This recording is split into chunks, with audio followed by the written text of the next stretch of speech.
हमें बॉम्ब के ब्लास्ट होने से निराश हुए कैंप के लोगों को दिखाया जाता है। सभी लोग ब्लास्ट की वजह से दुखी होते हैं। फिर बच्चों के ग्रुप को दिखाया जाता है जो पहाड़ पर पहुंच चुके हैं। उनके एक दोस्त को टांग में चोट लग जाती है।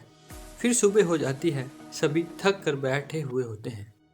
जो उस बिल्डिंग में जाना चाहती है जिसमें चियोंग को छोड़कर आए थे, नामरा और सियोक भी उसके साथ जाते हैं, पर वहाँ कोई जिंदा नहीं होता।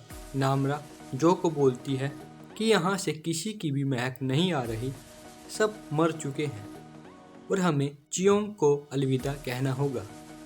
ये सुनकर जो रोने लगती है और नामरा उसे गले लगा लेती है। वो सब माउंटेन पर वापस आ जाते हैं और बाहर जाने का रास्ता ढूंढते हैं और उन्हें पता चलता है कि वो गुम हो चुके हैं और गोल गोल घूम रहे हैं। तभी तीर कमान वाली लड़की को एक रिबन दिखाई देता है।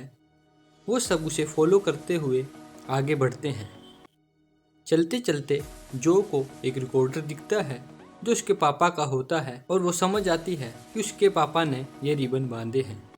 अपने पापा को याद कर वो रोने लगती है। फिर साइंटिस्ट को दिखाया जाता है जो मिस्टर ली के छुपाए हुए उसकी वाइफ और बेटे के ज़ॉम्बीज़ के पास आते हैं और उन्हें रिसर्च के लिए ले जाते हैं। अब सभी बच्चे बाहर निकल जाते हैं और शहर में पहुंच जाते हैं। किसी को ना देखकर उन्हें लगता है कि यहाँ ज़ॉम्बीज़ नहीं हैं और सब चलते रहते हैं। तभी नामरा उन्हें बताती है कि यहाँ हर जगह ज़ॉम्बीज़ है और उनकी तरफ आ रहे हैं।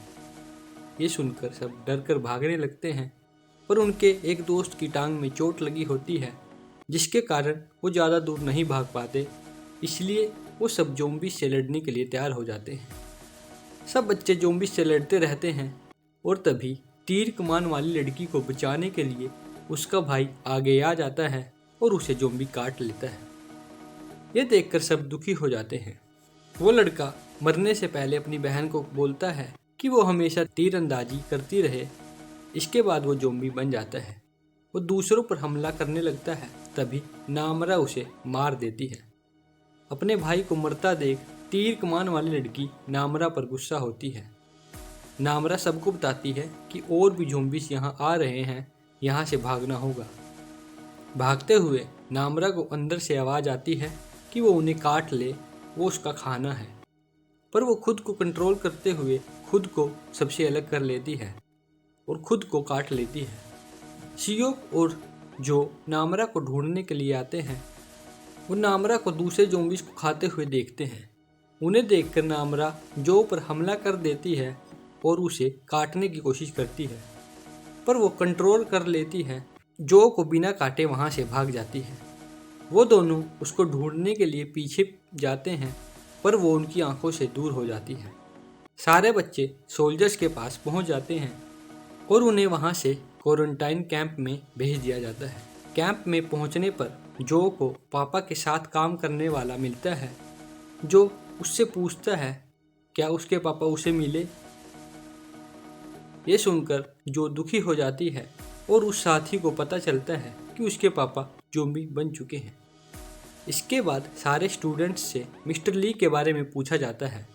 बच्चे उन्हें बताते हैं मिस्टर ली ने उनकी क्लासमेट को किडनैप किया था और वो मिस्टर ली से बचकर उनके पास आई थी, जो किसी को भी कुछ भी बताने से मना कर देती है। उसके बाद जोनस वायरस को फैले हुए 4 महीने बीत जाते हैं। यूसान के लोगों को अभी भी क्वारंटाइन में रहना पड़ता है। फिर जो को दिखाया जाता है जो छिप कर कैंप से बाहर निकलती है और यूसान के विक्टिम्स को श्रद्धांजलि देने की जगह जाती है। वो अपने पापा और चियोंग को याद करते हुए दुखी हो जाती है। जब वो जाने लगती है तभी उसे स्कूल की बिल्डिंग पर कैंप फायर दिखता है। फिर वो वापस कैंप में चली जाती है। अगले दिन वो सियोक से मिलती है और उसे बताती है कि उसने कल स्कूल की बिल्डिंग पर कैंप फायर को देखा था। वो ये भी बताती है कि उसे लगता है वो कैंप फायर नामरा ने जलाया है। ये बात सुनकर सियोक भी स्कूल बिल्डिंग में जाने की बात करता है। वो जो से माफ़ी भी मांगता है क्योंकि वो उसे नामरा के हमले के वक्त बचा नहीं पाया था। जो उसे कहती है कोई बात नहीं, और वो ये भी कहती है कि वो दोनों ही स्कूल बिल्डिंग में जाएंगे, वो किसी और को इस बारे में ना बताए। रात होने पर जब जो बाहर जाने की जगह पहुंचती है तो वो देखती है कि उनका सारा ग्रुप वहां खड़ा हुआ है। वो सीईओ को बोलती है, उसने बाकियों को क्यों बताया। ये सुनकर सब हंसने लगते हैं। फिर वो सब स्कूल की बिल्डिंग की तरफ चल पड़ते हैं। जब वो बिल्डिंग में पहुंचते हैं तो वहाँ कैंप फायर जल रहा होता है और वहाँ कोई नहीं होता। ये देखकर सब हैरान होते हैं कि तभी नामरा वहाँ आ जाती है। सब उसे देखकर हैरान हो जाते हैं। नामरा सबको बताती है कि उसने सबको बहुत मिस किया। वो बताती है ना तो वो इंसान है ना ही ज़ॉम्बी। वो सब उसे कहते हैं कि वो हमारे साथ चले, हम तुम्हें बहुत मिस करते हैं। इसके बाद वो बताती है कि उसके जैसे और भी बहुत ज़ॉम्बी हैं जो यहाँ जिंदा हैं। कुछ स्कूल बिल्डिंग में हैं और कुछ बाहर घूम रहे हैं। ये बोलकर नामरा उन ज़ॉम्बीज़ को बुलाने चले जाती है और ये सीज़न अगले सीज़न के सस्पेंस में ख़त्म हो जाता है।